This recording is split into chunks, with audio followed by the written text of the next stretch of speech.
In a quiet village nestled between distant hills, there stood an ancient tree unlike any other.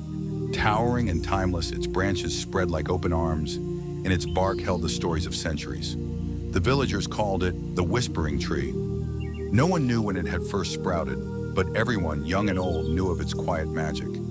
It didn't speak in words, but those who sat beneath it claimed to hear their hearts more clearly. One cloudy afternoon, a young traveler named Sami arrived at the village.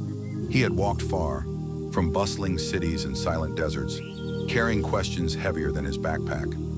Though he had met many people, read many books, and seen many sights, he still felt a hollow space within himself. An old woman in the village watched him from her porch and gently said, "You seek answers, child.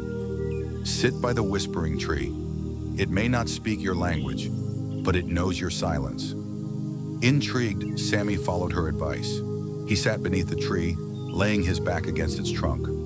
The wind rustled its leaves gently, and the birds sang melodies that somehow didn't feel random. Hours passed, yet the tree said nothing. But Sami began to remember.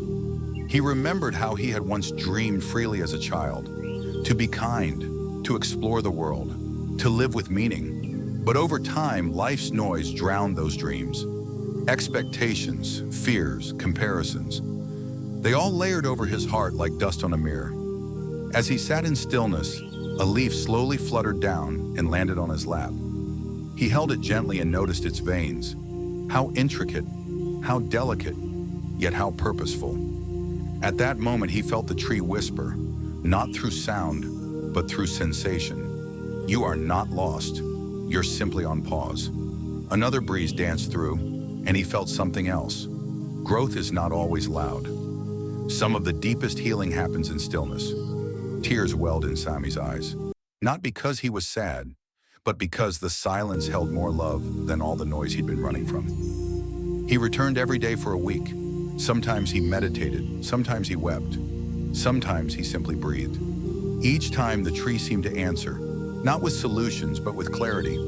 "The answers you seek," it seemed to say, "are not beyond the mountains, but buried within the garden of your soul." On his final day, Sami carved a small line in the bark. "Thank you for reminding me that the soul speaks when the world is silent."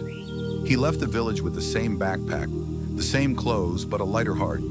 He no longer sought something new, but to remember what he had forgotten. The whispering tree stood silently, as it always had, offering its quiet strength to the next seeker.